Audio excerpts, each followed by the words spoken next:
Le Seigneur dit dans Jean 3,17, Dieu en effet n'a pas envoyé son Fils dans le monde pour qu'il juge le monde, mais pour que le monde soit sauvé par lui. Il n'essaie pas de vous montrer votre condition comme il la voit pour vous condamner, mais pour que vous puissiez être sauvés, pardonnés, lavés, purifiés et transformés et recevoir une nouvelle vie et que vous viviez éternellement. C'est la raison pour laquelle Dieu aime l'homme. Voyez-vous d'abord tel que vous êtes et ne vivez pas sous de faux semblants. Le diable fait tout pour nous tromper. Nous pouvons dire « Oh, je ne suis pas si mauvais, je suis un pécheur, mais pas trop mauvais. » Que vous ayez commis un péché ou sans, le résultat est le même. Vous pouvez prendre une goutte de poison ou même le verre plein, vous mourrez quand même. Le contact d'une main sale sur un blessé peut entraîner la mort. J'ai rencontré de tels cas dans des hôpitaux. Une infirmière, par négligence par des mains sales, avait entraîné la mort d'un malade. De la même manière, même une pensée pécheresse est suffisante pour provoquer la souillure. Vous n'avez pas besoin de commettre le péché pour être souillé et devenir pécheur. Par la parole de Dieu, nous savons que même une pensée coupable ou une idée peut corrompre et souiller notre être entier, et ainsi nous empêcher d'entrer dans le royaume de Dieu. Mais grâce soit rendue à Dieu. Il y a un moyen par lequel nos péchés sont pardonnés et nos vies pleinement transformées. Si un homme est en Christ, il est une nouvelle créature.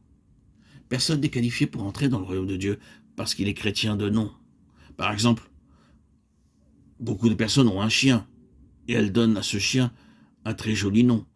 Quelques-uns appellent leur chien Henri, Napoléon, mais le nom ne fera pas de lui un Henri ou un Napoléon.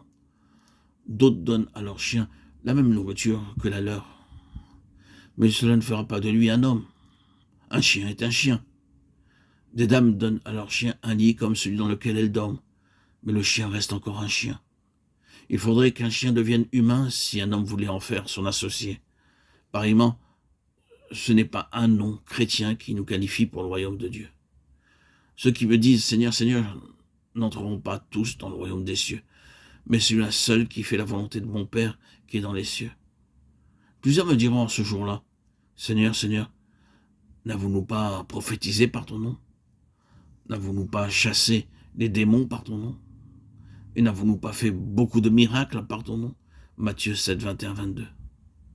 Remarquez ceci soigneusement. Le Seigneur répond « Alors, je leur dirai ouvertement, je ne vous ai jamais connu, retirez-vous de moi, vous qui commettez l'iniquité. » Matthieu 7, 23. Quelle triste condition. C'est un avertissement solennel. En ce jour, il y aura des personnes qui diront « Nous avons donné de merveilleux sermons en ton nom, nous avons donné beaucoup d'argent et construit beaucoup d'églises en ton nom. Seigneur, nous avons donné de l'argent pour l'Inde, la Chine, le Japon, pour construire beaucoup d'églises. » Mais le Seigneur dira « Je ne vous ai jamais connu, jamais. Retirez-vous de moi, vous qui pratiquez l'iniquité. » Un avertissement solennel en vérité. Et ce ne sont pas mes paroles. Si nous ne sommes pas unis en Christ, en devenant une partie de lui, et si la vie de Christ ne coule pas en nous, nous n'avons aucune part ni aucun héritage dans le royaume de Dieu. C'est pourquoi nous devons faire attention. Nous pouvons tromper nos amis, mais pas Dieu.